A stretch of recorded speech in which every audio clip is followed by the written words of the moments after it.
Bonjour, c'est Jean Descartes. Bienvenue au cœur de l'histoire.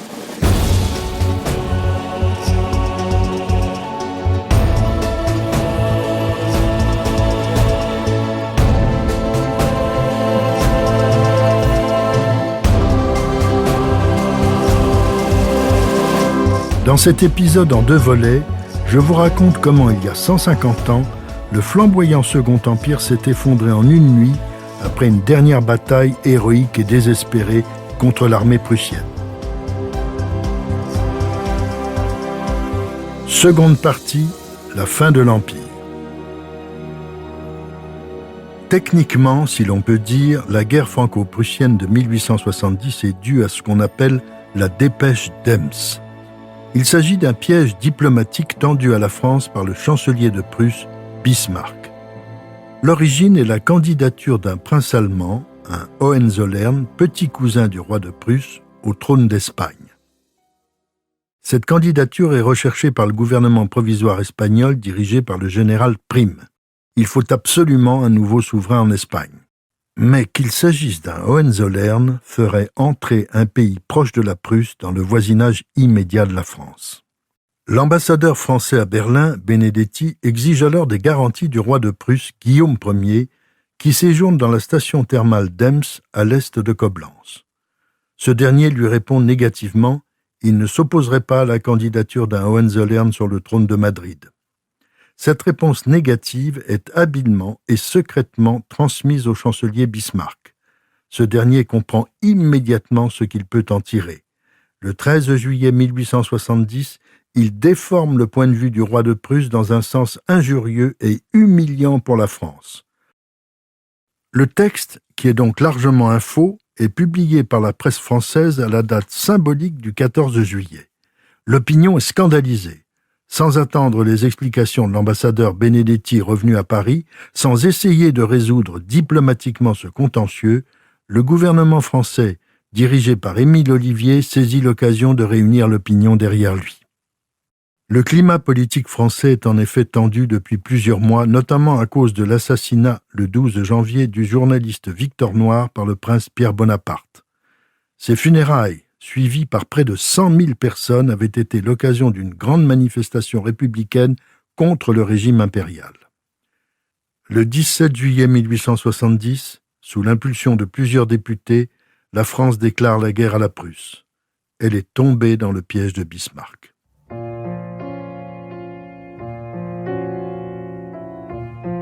Il faut dire qu'il y avait longtemps que la France de Napoléon III exaspérait la Prusse.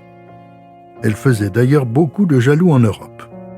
Jusqu'au début de 1870, Louis-Napoléon Bonaparte, l'aventurier, avait osé faire briller à nouveau le nom de Napoléon. Après bien des échecs, des déboires et des exils en Suisse puis en Angleterre, ce neveu de Napoléon Ier avait profité d'une nouvelle révolution en France, celle de 1848, pour se faire élire avant de rétablir un bonapartisme autoritaire à la faveur du coup d'État du 2 décembre 1851, à quelques mois de la fin de son mandat présidentiel.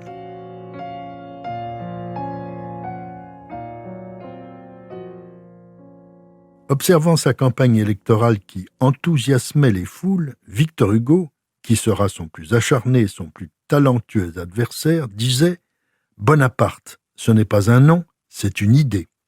L'élection de ce prince qui parlait français avec un accent suisse-allemand avait enthousiasmé Hugo.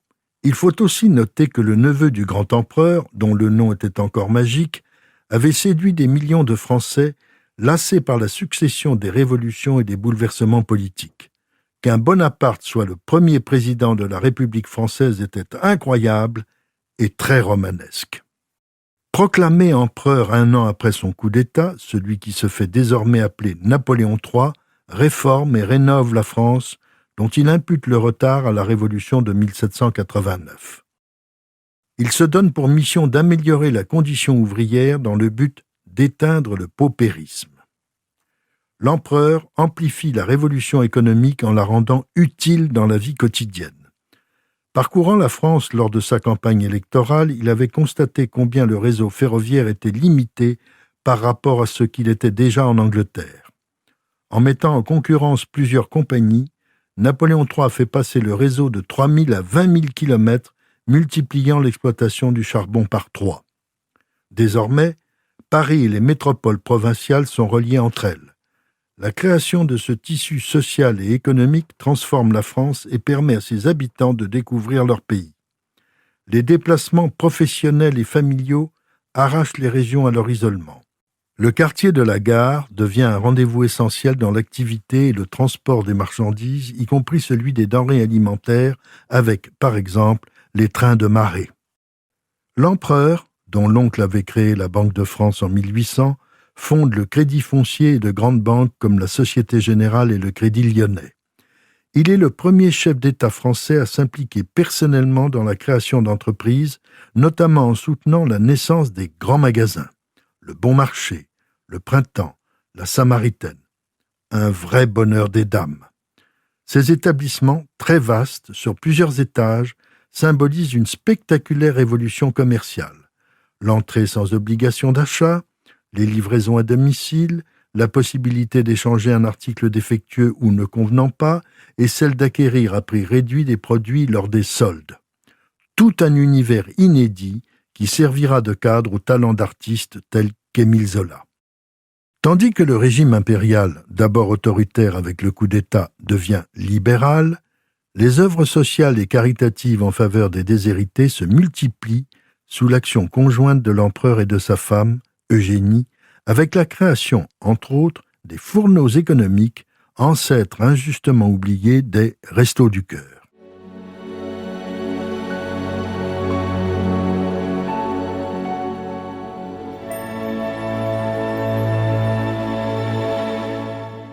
Après la victorieuse guerre de Crimée et la défaite de la Russie, Napoléon III renforce encore le rôle extérieur de la France par l'inauguration du canal de Suez en 1869.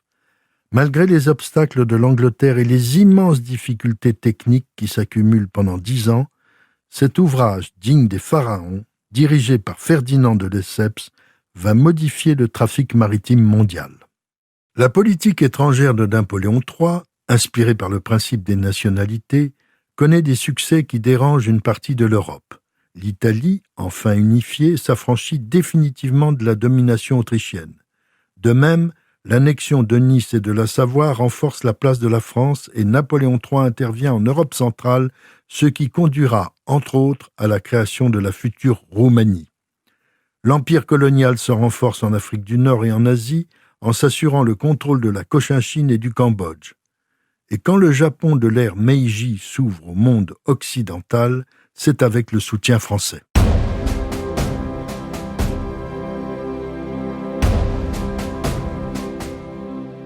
À partir de 1860, Napoléon III rend obligatoire le repos hebdomadaire, institue le droit de grève, organise les accords paritaires sur les rémunérations, crée les caisses d'épargne et de retraite ainsi que le statut des cheminots, sans oublier le droit d'initiative et d'interpellation pour les députés, une libéralisation de la presse qui ne s'en privera pas et la liberté de réunion. À plusieurs égards, l'empereur est un souverain humaniste et socialiste. Ses vraies batailles ne sont pas militaires, elles sont politiques, diplomatiques et économiques.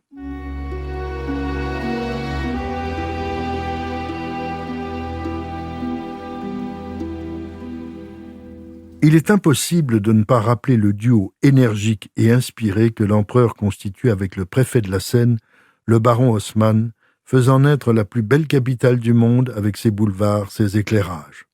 La plus saine aussi, puisqu'elle est enfin débarrassée du choléra grâce à un nouveau réseau d'égouts et des sentines sordides du temps de Balzac et de Gensu. Les halles apparaissent, ce fameux ventre de Paris, grâce au pavillon de l'architecte Victor Baltard.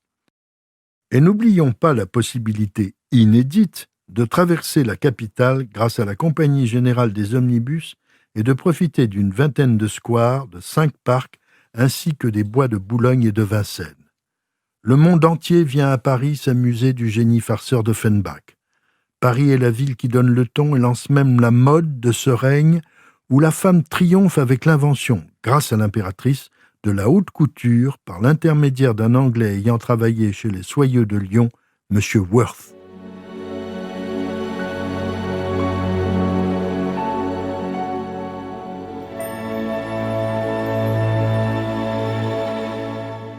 Bien entendu, la guerre du Mexique fut un fiasco épouvantable qui souilla le prestige de la France.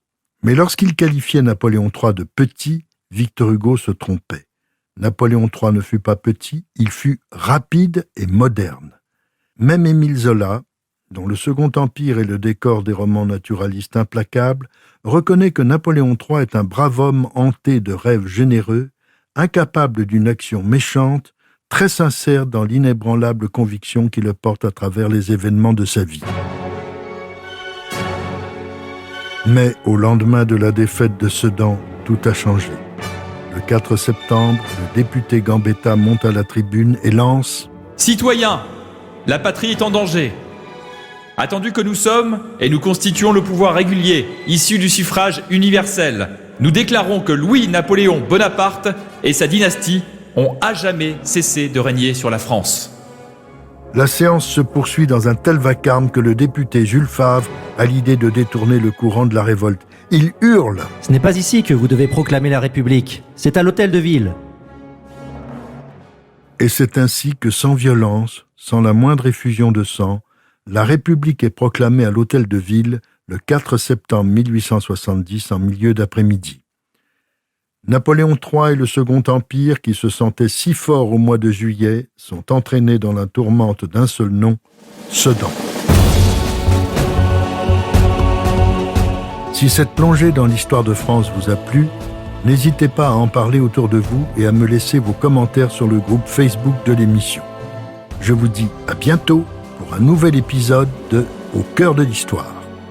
Au cœur de l'histoire est un podcast Europe 1 Studio. Il est écrit et présenté par Jean Descartes. Cet épisode a été réalisé par Jean-François Bussière. Ressources bibliographiques. Philippe Seguin, Louis-Napoléon le Grand, Grasset, 1990, Grand Prix de la Fondation Napoléon. Georges Roux, Napoléon III, Flammarion, 1969. Jean Descartes, Eugénie la dernière impératrice, Perrin, 2000, Grand Prix de la Fondation Napoléon.